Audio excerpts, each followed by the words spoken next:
Rain hit the stone steps. Black SUVs rolled through the gates of the Russo estate and stopped under the awning.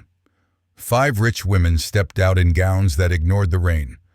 Their smiles said they were here to win. Inside the foyer, Adrian Russo waited with his guards. Dark suit, no tie, a calm that made the room colder. People said he was a businessman. Everyone in New York knew he was a mafia boss. His eyes missed nothing. Beside him stood Ethan, 8 years old, skinny wrists, hair messy from his nap. The boy clutched Adrian's sleeve. At the doorway, Naomi held a damp cloth. She was a black maid who had learned the rhythm of this house. She kept things simple. Meals the boy would eat, bedtime that worked, slow breathing when nightmares came. She reminded herself, "You are staff. Keep your head down." She watched the women sweep in like a parade. Jewelry flashed, perfume built a wall. Naomi felt small and out of place. She breathed once. Steady.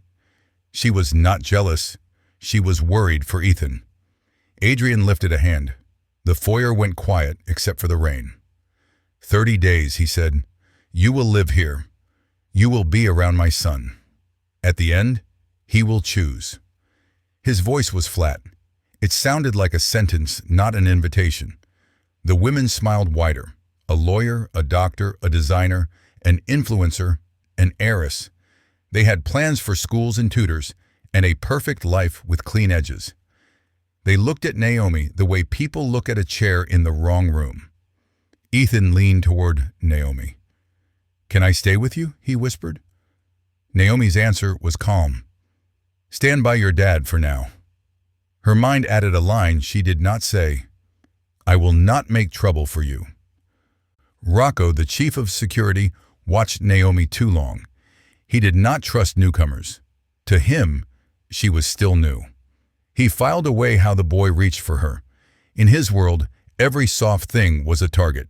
A butler took umbrellas. The tour began. Music tried to make the house feel friendly. It did not. Adrian read the rules like a checklist. No taking Ethan out without permission. No talk about his mother unless Adrian allows it. No one enters the West Wing. Break a rule, you leave. Naomi stood back, eyes on Ethan. She understood the rules. She also understood grief. She had cared for a sick aunt for years. She knew how fear made a child act older and younger at the same time.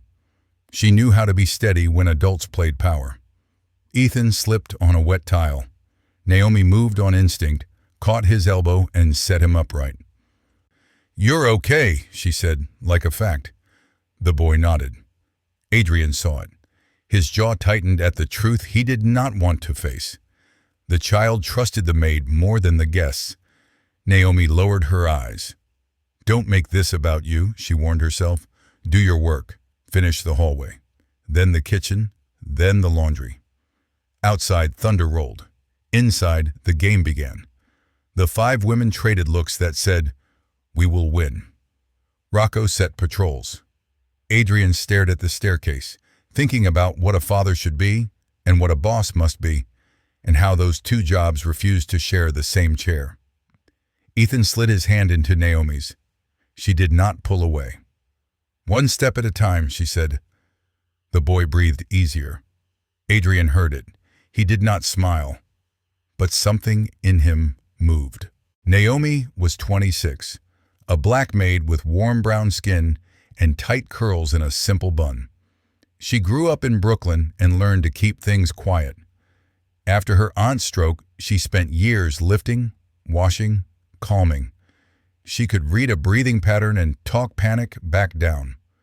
Her rule was simple. You are not here to be seen. You are here to help. She took the Russo job because it paid on time. Most of her checks went to her younger sister's tuition. She told no one. In this house, personal stories turned into leverage. The estate had rules, printed and memorized. No taking Ethan out without Adrian's written clearance. No mention of his late mother unless Adrian allows it. No one enters the West Wing.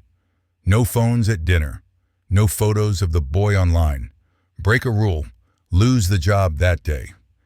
These were not suggestions. They were survival.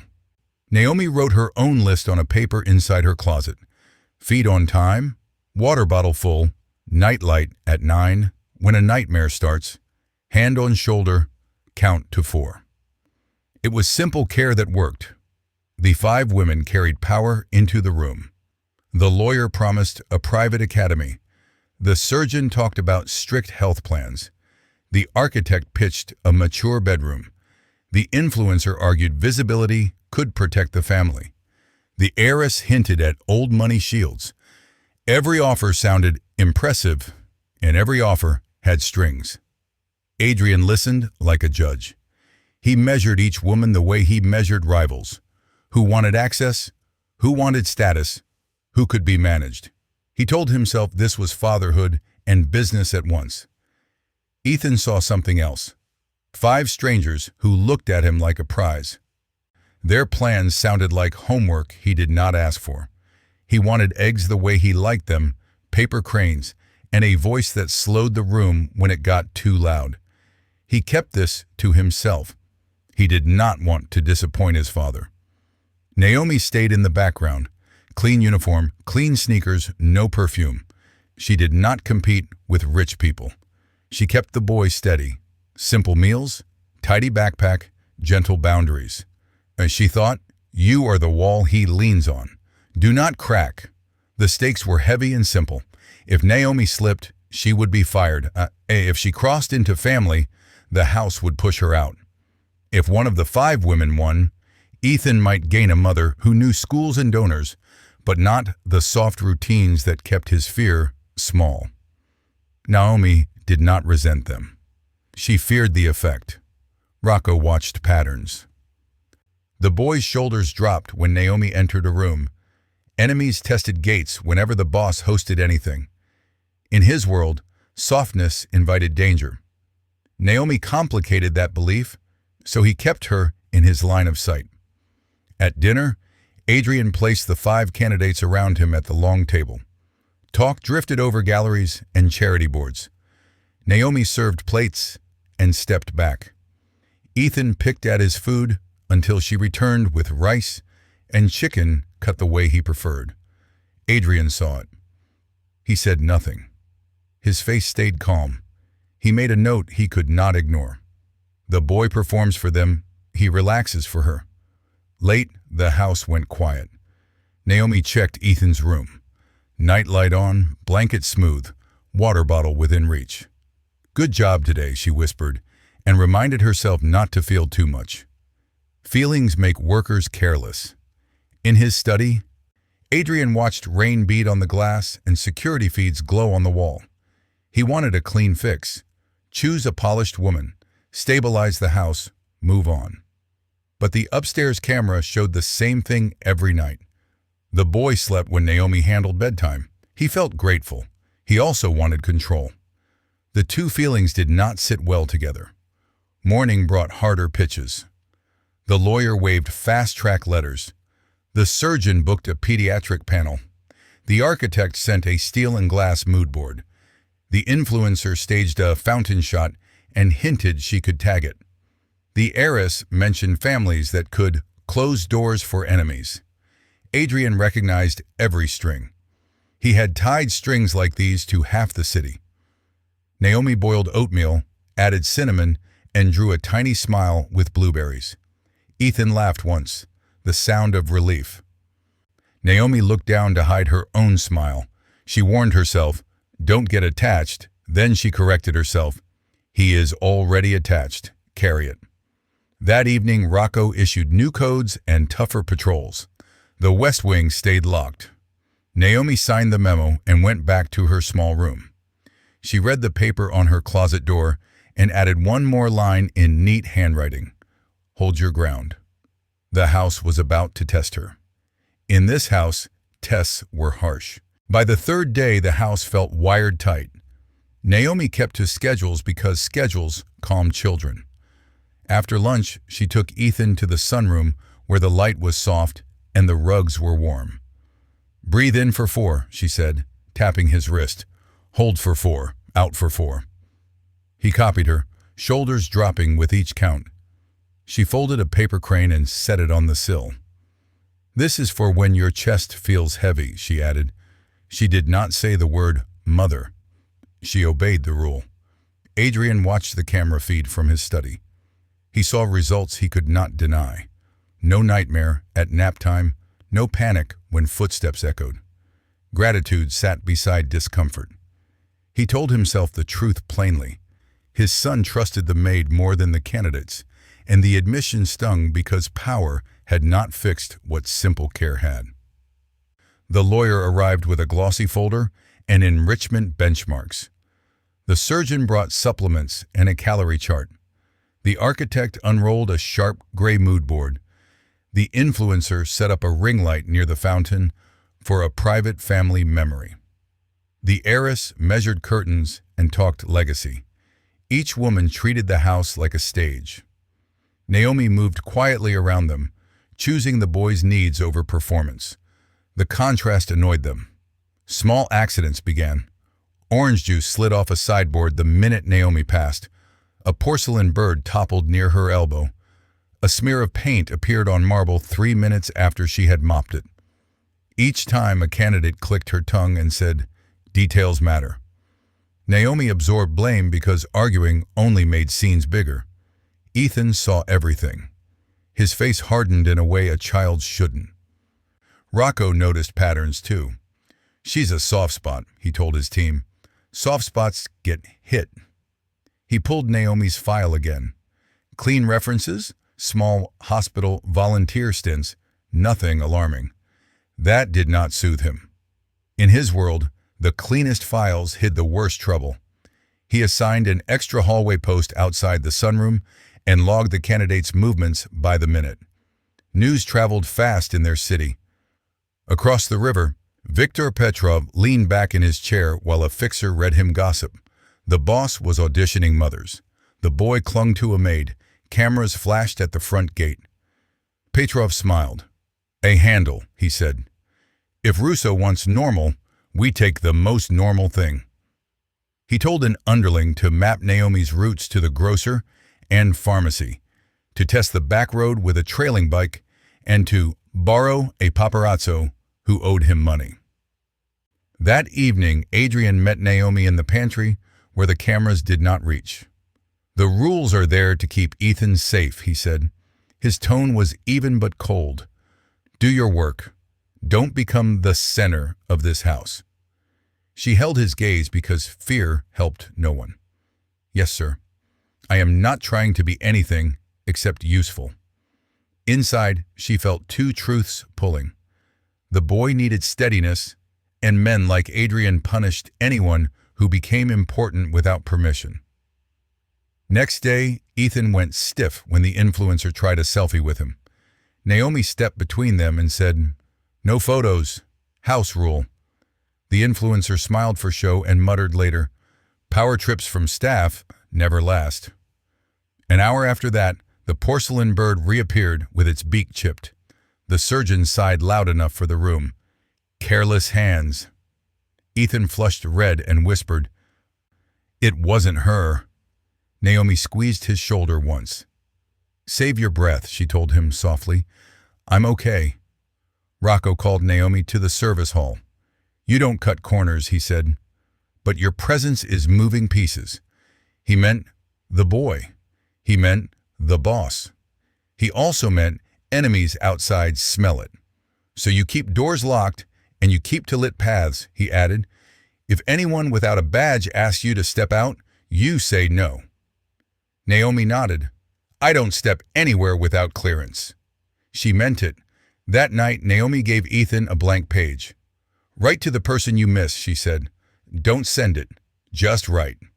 The boy printed slow, careful letters. He did not cry. The act calmed him. A candidate later told Adrian Naomi had broken the rule about speaking of the mother. Adrian checked audio. No mention, no name. Still, the complaint did its work. It turned warmth into an item on his worry list. Thunder rolled again. The city smelled like rain and trouble. Petrov's crew timed Naomi's market run, and noted the spot where the sidewalk narrowed by a delivery gate. Rocco doubled the patrol and shifted a car to the back lane. Adrian summoned Naomi one more time, voice low. Keep boundaries. If you must choose between comfort and rules, choose rules. Naomi said, Yes, sir. Her private thought was simple and sharp. Rules keep us alive. Care keeps him human. She walked back to the sunroom and set another crane on the sill. The house breathed, but not easily. The game had changed. Naomi felt it in the way guards stood, in the way rich women smiled without their eyes, in the way Adrian looked at doors as if danger waited behind each one. Friction had arrived. It was not leaving. Morning routines shifted quietly. Naomi, a black maid with warm brown skin and tight curls pinned neat, wrote the day's plan on a small whiteboard. Breakfast, homework, fresh air, quiet time. Ethan read it and nodded. Maps calmed him. Naomi served oatmeal with cinnamon and sliced banana. He finished without prompting. That had not happened in weeks. Adrian noticed from the doorway. He did not enter the kitchen. He watched the boy's shoulders sit lower when Naomi spoke. He filed it away like any threat or payment. The feeling that came with the note was relief he had not created. After breakfast, Naomi set a timer and turned chores into a game. 2 songs to make your bed, she said. Ethan tucked sheets and grinned when the timer beeped. She praised the effort, not the speed. He stood taller. She marked a small star and said it was his win. At noon, the candidates tried new angles, strict schedules, supplements, neutral rooms, a photo diary, legacy travel. Ethan listened without smiling. Naomi cleaned the counter and said nothing. She did not need to win a point. She needed the boy to breathe. In the afternoon, she took Ethan to the backyard the guards had cleared. She brought chalk and a jump rope. They drew hopscotch under the awning, away from cameras. We count, she said. Feet no numbers. He hopped and counted. When he stumbled, she taught him to reset. His laugh came quick and honest. Rocco watched from the path and kept his face blank. He respected the system even as it made him nervous. Before dinner, she introduced a letter routine. Ethan wrote 2 lines to the person he missed most and put the page in a box. He said his chest hurt less. Naomi did not say the word grief. She said, Good work. Adrian saw improvements in numbers, fewer wake-ups, no panic when thunder rolled in, longer focus on books. He wanted to reward the process and control it at the same time. Control kept winning.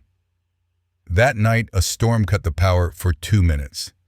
Ethan sat up, eyes wide. Naomi put a hand on his shoulder and counted low and slow. He matched her breathing and lay back down. When the power returned, he slept. Naomi stepped into the hall and found Adrian seated outside the door. His holster lay on the floor. He was a man who slept on thresholds. Naomi said, He's okay. Adrian answered, I know. It was their first calm exchange. Morning brought a small truth. If I get to choose, I choose Naomi, Ethan said by the sink. Naomi heard him and did not react. That is not a decision for today, she said. She pushed the feeling down. Attachment made staff make mistakes. Later, the influencer staged a fountain scene and asked Ethan to stand near her. Naomi repeated the no photos rule. The woman smiled for a guard and hissed when he turned away. You like telling people no, she said. I like keeping rules, Naomi replied. She walked the boy inside and wrote a new line on her board. Review boundaries at 4. At 4, Adrian watched them from the study camera. Naomi listed house rules in a calm voice. Ethan repeated them back. Adrian admired the precision and measured the cost. The boy was tying himself to a woman the house had not vetted for family. That tether made him safer in the day and more at risk if enemies found it at night. At dinner, Ethan ate without fuss. The candidates watched him say thank you and clear his plate. Gains for the child felt like losses in their race. Adrian cut conversation short. When the house went quiet, Naomi sat in the laundry room and allowed herself 3 minutes of pride. Then she wrote the next day's plan, checked the first aid kit, and tucked a small flashlight into Ethan's drawer. Adrian stood in the hall again that night.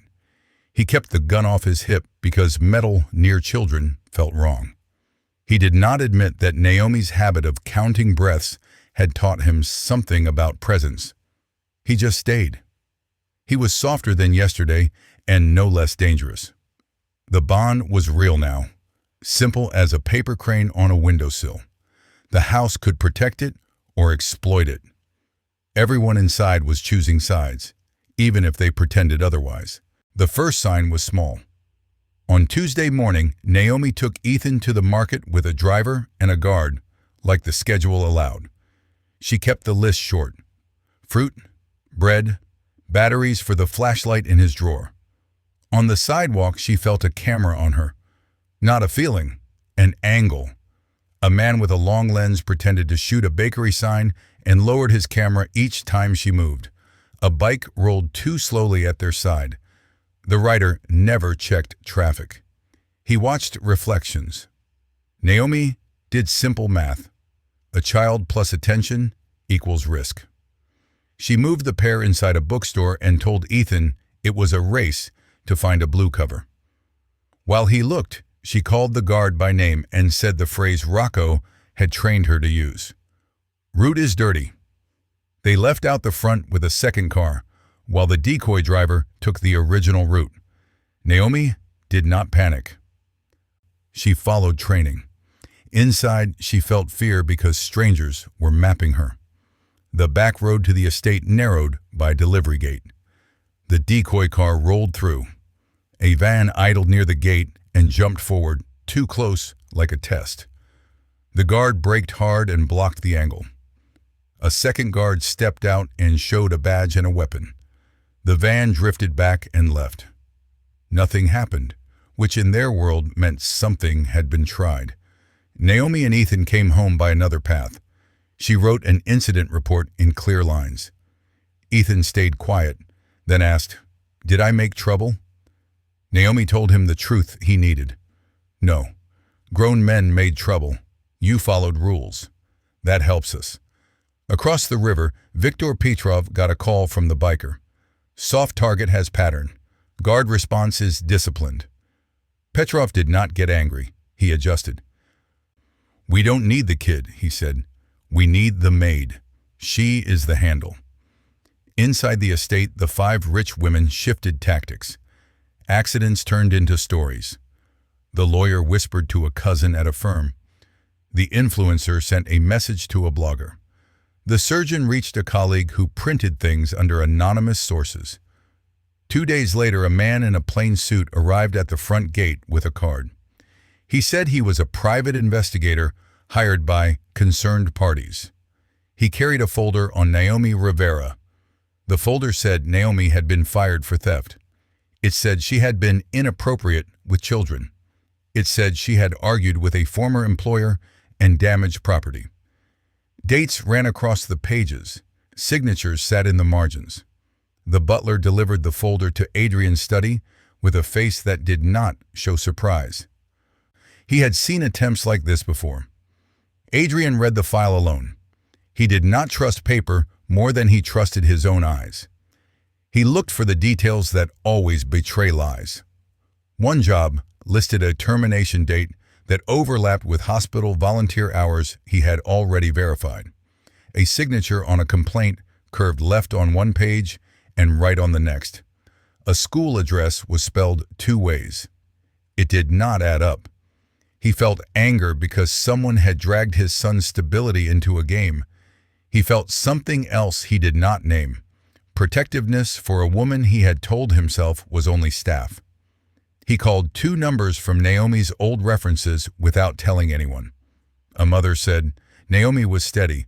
My kids still ask for her." A doctor said, "If the paper says she stole, the paper is wrong." Adrian took notes.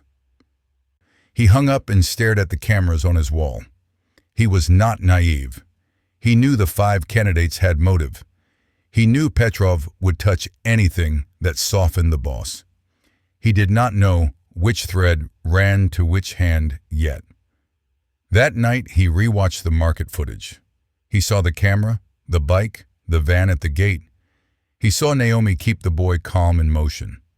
He did not praise that out loud. Praise makes people sloppy in this house. He sent Rocco a short message. "We're bait," Rocco replied. "Then we choose the hook." Morning, Adrian made a decision that changed the air of the house. He would distance Naomi in public to pull the liars and the hunters closer. It was a strategy, not a punishment, but it would feel like punishment to her. He accepted that cost because open care would keep her in a sniper's scope. Distance might keep her alive long enough to catch the hands reaching for her. He told Rocco first, cameras everywhere, mics in the blue salon and the east corridor, tight rotation near the kitchen entrance. I want every call in and out of the candidates' phones mirrored through the sting room. If Petrov's people touch my fence, I want plate numbers before they turn off the street. Rocco asked the hard question. What about the maid? Adrian met his eyes. We reduce contact in daylight. We move her to back of house. If I push her away, the ones who want her gone will act bolder. When they do, you close the door. Rocco did not like using a civilian as bait. He also knew the enemy was already using her. He said, "Understood." Adrian called Naomi to the study. He kept his tone flat because softness would confuse the message. "Effective today. Your duties are kitchen and laundry only. Another staff member will handle the boys' routines. You will not be alone with him. This is about optics." He did not say the word protection. In his world, reasons invite debate. Orders end it. Naomi stood straight. "Yes, sir." She followed chain of command because families like this punished questions. Inside, her chest hurt because the boy would think she had abandoned him. She knew children made losses into self-blame. She also knew refusing an order would get her fired and leave Ethan with strangers who smiled for cameras. She decided to stay and eat the humiliation if it kept the house stable.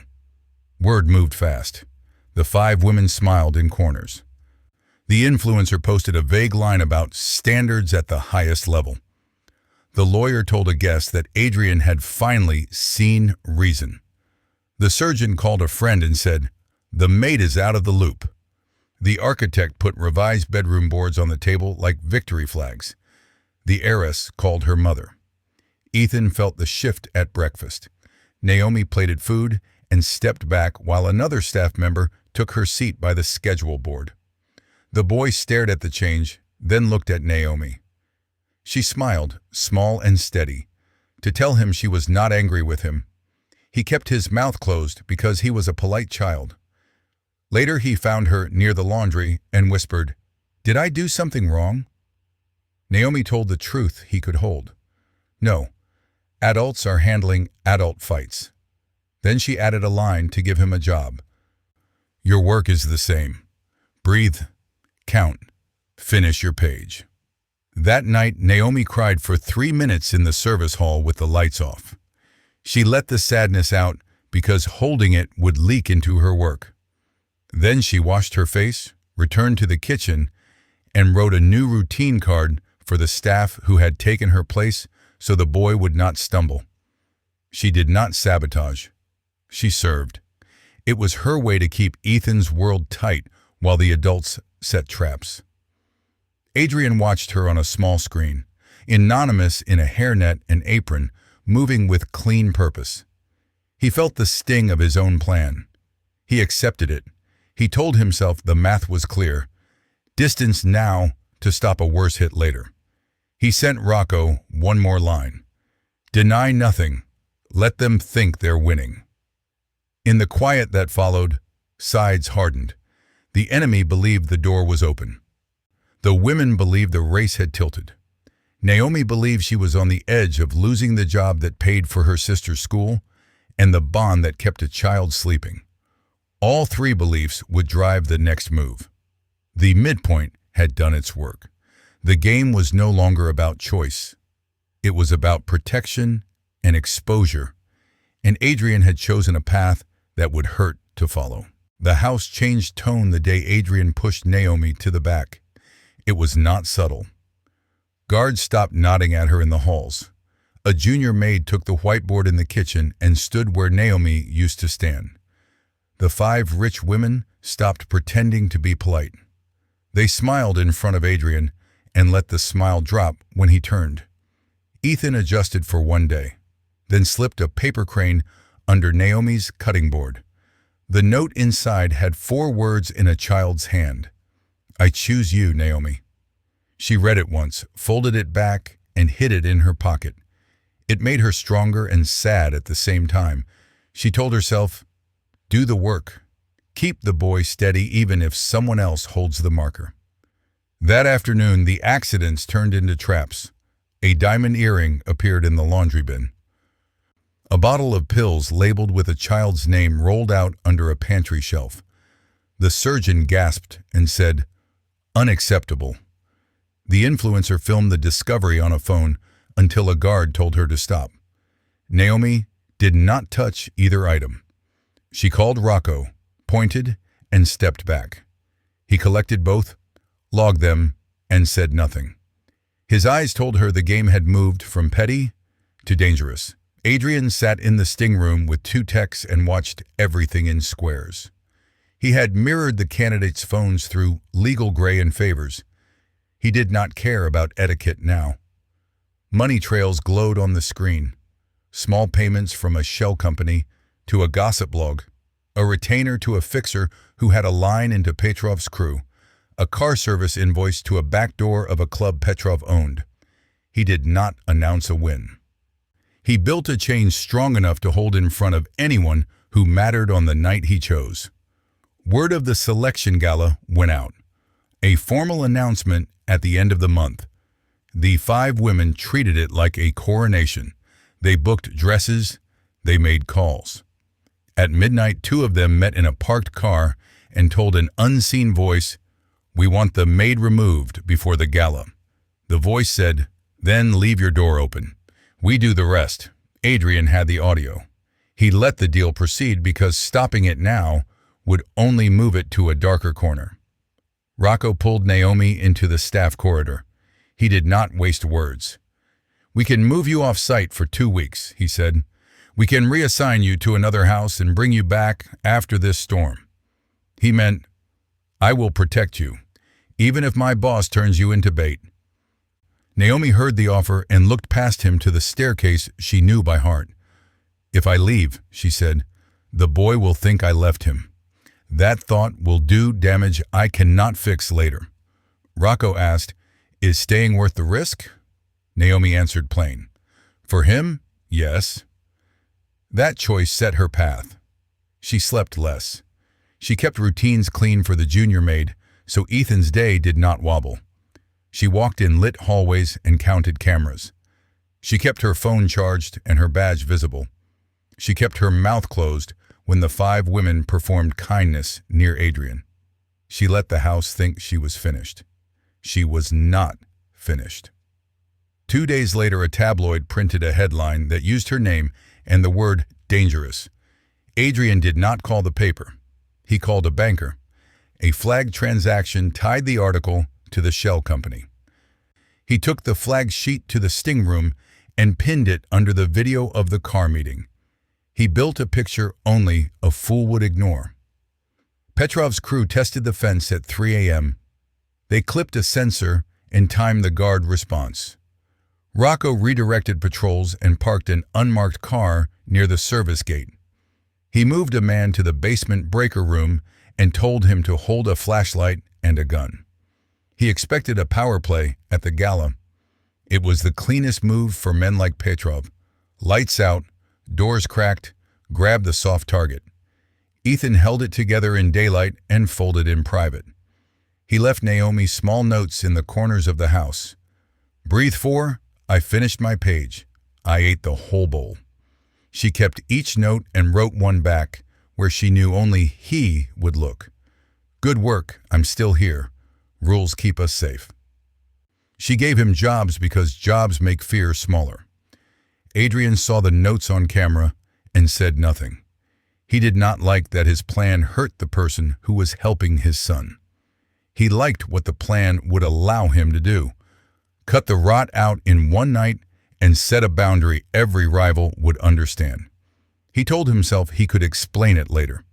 He knew explanations do not fix everything. He kept going. The 5 women made their boldest move the week before the gala. They staged a lost child scene in the garden to claim Naomi had left Ethan unattended. A hidden mic caught their rehearsal lines. Naomi didn't argue. She showed Rocco the timeline from the staff app with stamps and locations and the junior maid's signature.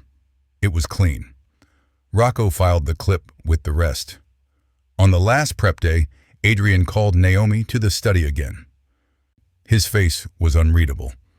Security expects an attempt during the gala, he said. If anyone tells you to move, you ask for a badge and a code word. If they fail either, you run to the kitchen cold room and lock the door. Do not be brave. It was the closest he had come to saying, I care if you live. Naomi nodded. Understood. He added one thing he had not planned to say. If you want out, there is a car at the service gate at 5 every morning. Take it and do not look back. I will place you with another family by evening. Naomi answered without pausing. Thank you. I'm staying. He didn't argue. He respected the clarity even as he hated the risk. The house put on its clean face for the gala. Staff polished floors. Lights were tested. Cameras watched every door. The 5 women rehearsed smiles in mirrors. Rocco walked the route Naomi would take if the cold room failed. He placed a man at each pinch point. Petrov's van idled 4 blocks away with the engine low. Naomi pressed her uniform, tucked her curls, and pinned her badge. She put the child's notes in her pocket and stood at the kitchen pass, where she could see the dining hall and the hallway, both. She told herself, your job is simple. Be where he can see you. Follow the plan. If trouble comes, you move. Ethan put on his suit and waited by his father. He looked smaller in a tie. He looked older in the eyes. He did not fidget. He had a decision inside him, and he would say it out loud if given the chance. Adrian checked his watch, then the monitors. He had baited the trap. Now he would spring it. He was a father and a boss at the same time. Tonight would decide which one spoke first. The gala opened like a wedding for strangers. Music softened the edges. Cameras flashed at the door. Inside, the chandelier threw clear light over polished floors, white flowers, and a stage with 2 microphones. Adrian stood there with Ethan, calm as marble. The 5 rich women formed a bright line near the front, gowns perfect, smiles fixed. Naomi stayed where Rocco told her to stand, at the kitchen pass, half in view. She wore a plain uniform and pinned her badge high. She wanted Ethan to see her and know she had not disappeared. Her chest felt tight, but her hands were steady. She thought, do your job, follow the plan. Adrian tapped the microphone. His voice filled the hall without effort. Thank you for coming. He did not smile. 30 days is a long time to live in my house. Tonight my son will speak. Murmurs rose and fell. The 5 women lifted their chins. Naomi kept her eyes on Ethan. He stood straight, hands at his sides, trying to be brave. He was 8 and carried too much. Adrian raised a hand. Before we choose, he said, we clear the air. He nodded to the booth. The lights dimmed one step, not enough to panic the room. A screen woke above the stage. The first clip was small but sharp, a hand tilting a paint can as Naomi turned her back, then a soft voice off camera. Oops, gasps. The second clip showed a porcelain bird pushed an inch and left to fall the moment Naomi passed. The third, the influencer's lips near a mic, "Just a maid," followed by a laugh. A fourth clip rolled. Two women in a parked car at midnight, one saying, "We want the maid removed before the gala." A male voice answering, "Leave your door open." Then documents appeared side by side. The fake investigators folder on the left, the real references on the right. Dates didn't match. Signatures bent two ways.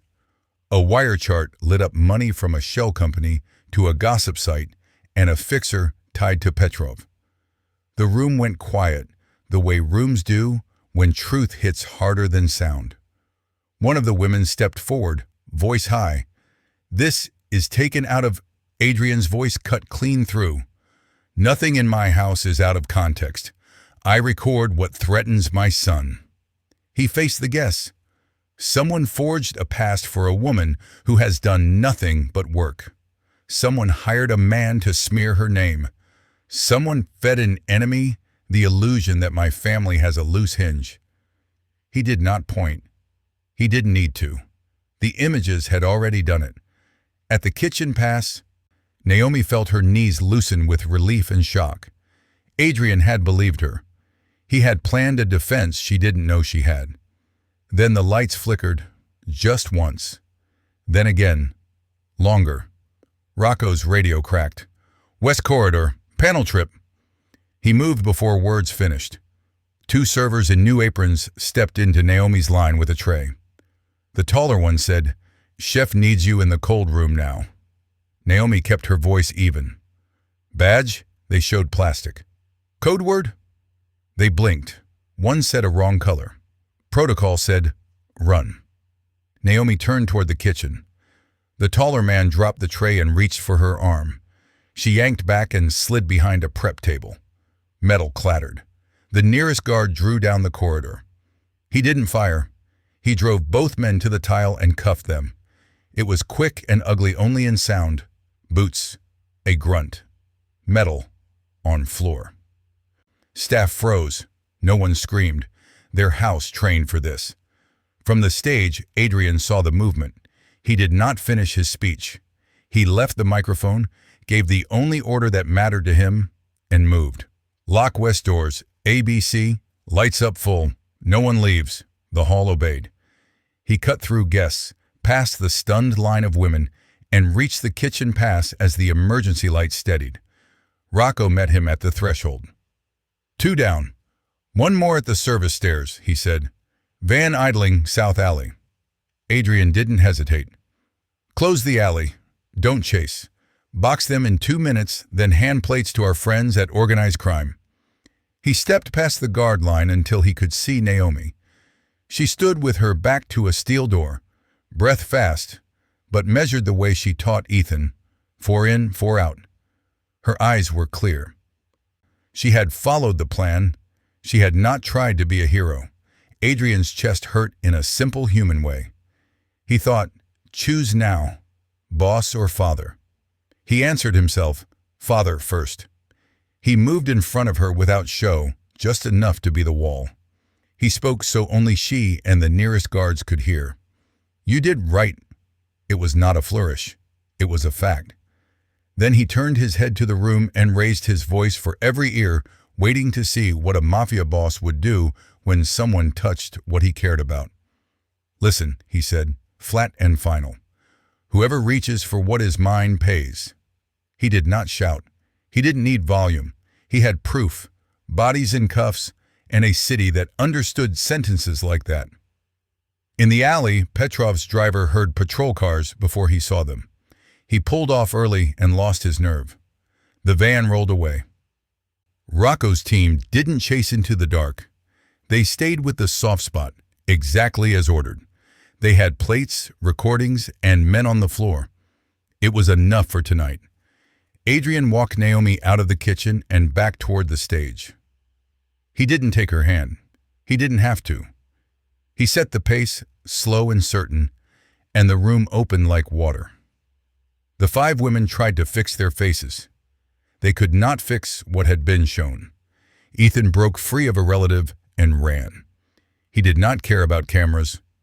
He wrapped his arms around Naomi's waist and held on. His voice shook, but carried. "I choose her," he said. "I choose Naomi." The words landed with a weight adult speeches never have. They were simple and exact. They were a child telling his own truth in public. Naomi put a hand on his hair. "I'm here," she said. She meant it like a promise. Adrian looked at his son, then at the crowd. For once he let the father speak first. "My son has chosen."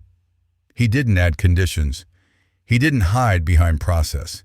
He made it law in his house with one sentence. "His choice is mine." He faced the guests again. "Thank you for your time," he told the 5 women. "My staff will see you out." It was not cruel. It was absolute, Rocco signaled. 2 guards escorted them gently but firmly toward the side doors. Cameras caught every step. Adrian returned to the microphone only long enough to close the night. "The show is over," he said. "Go home." People obeyed. They always did when a man like him used simple words. When the doors finally shut, the room exhaled. Naomi stood with Ethan still holding on.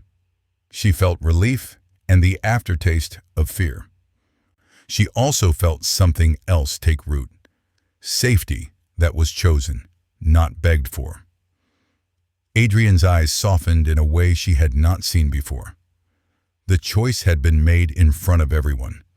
It would change what tomorrow looked like for all of them. The night ended without another alarm. Police cars took the 2 imposter servers. The guests left in a quiet line. The 5 rich women walked out between guards. No one stopped them. No one needed to. The screen had already told the truth. Morning brought consequences. The lawyer's firm reviewed her status and pulled her from public cases. The surgeon's clinic faced calls from parents who did not want a doctor linked to bullying a maid. The influencer lost sponsors within hours. The architect's biggest client put a contract on hold. The heiress's family reminded her that old money hates scandal more than it loves parties. None of this was violence. It was social ice. Inside the estate, Adrian changed policy. He told Rocco to mark Naomi as family for security priority. That label was not sentimental. It changed how doors opened, how cars moved, and who had authority to stop her. He also sent a short message to a detective who watched Petrov. It had plates, audio, and payment chains. Petrov understood the message when 2 of his men were questioned before lunch. He did not push again. He would try something else another day. Men like him always did. For now, he kept his distance. Ethan slept a full night for the first time in weeks. Naomi kept the same routine in the morning. Whiteboard, simple breakfast, 2 lines in the letterbox. She did not give a speech about victory. She kept the day steady because steady is what heals a child after chaos. She felt proud. She also felt tired down to her bones. She remembered to drink water. Adrian came to the kitchen at a quiet hour. He was not a man who said thank you often. He said it anyway. "You did your job under pressure," he told Naomi. "My son is better because of you." He looked uncomfortable after the second sentence because it was too close to soft. Naomi answered in the way she knew best. "Ethan works hard. The routine helps." It eased him to talk about systems instead of feelings. Both of them understood what had been said underneath. The family council, the uncles and older men who liked to be asked, met 2 days later. They cared about stability more than gossip. They saw the boy calmer, fewer patrol calls, less noise in the press. Adrian did not ask permission. He stated the new line, "Ethan's well-being comes first, and Naomi stays." The council nodded. They liked results. 6 weeks later, the estate looked different in small ways. Fewer obvious rifles by the front door. More cameras tucked in clean lines. A side gate fixed so it shut fast and quiet. Adrian shifted a portion of his gray money into a foundation for local kids in his late wife's name. It made the house look less like a bunker and more like a home with rules. Naomi's role was official now. Her badge listed household, child routines. She trained 2 junior staff so the system did not break if she was sick. She kept boundaries tight. She called Adrian sir at work and used short sentences. She did not try to be a mother in public spaces. She did not need to.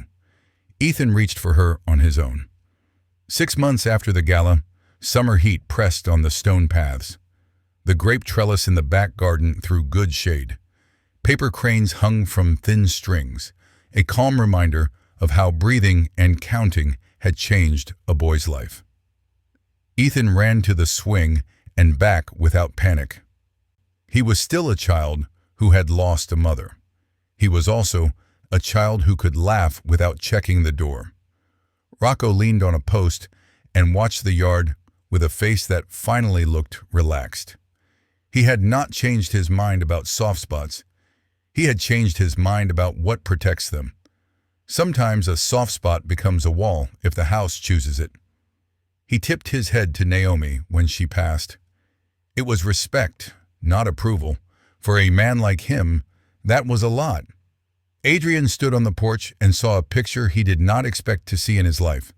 A stable routine, a quiet house, and a boy who trusted the adults around him. He had paid for that with money, with pride, and with a choice that put father before boss in public. He did not regret it. Late afternoon painted the backyard gold. Paper cranes turned slowly under the grape trellis. Ethan tugged Naomi by the hand to the small table where he'd lined up 3 notes. Breathe, count, finish. We did all of it, he said proudly. Then he pressed a little velvet box into her palm. Open it? Adrian stepped from the porch without a holster for once. No tie, no audience. He looked like a man who had survived his own house. I don't speak fancy, he said. I only say what I keep. He nodded at Ethan. He chose first. I only caught up. Naomi's throat tightened. She was still in uniform, curls pinned neat, badge on. She didn't hide it. This is who I am, she thought. I work. I stay. Ethan bounced. Say it, Dad. Adrian took the box from Naomi's shaking hand and sank to one knee on the warm stone. The cranes clicked softly in the breeze. Naomi, he said, steady. You turned noise into quiet. You turned a house into a home. You never asked for a single thing. He opened the ring. It flashed like a small sunrise. Be my partner. Be his mother. Be ours. Silence stretched, not heavy, full. Naomi saw every hard hallway behind them and the clear path ahead. She did not run. She did not apologize for being chosen. Yes, she said, simple and sure.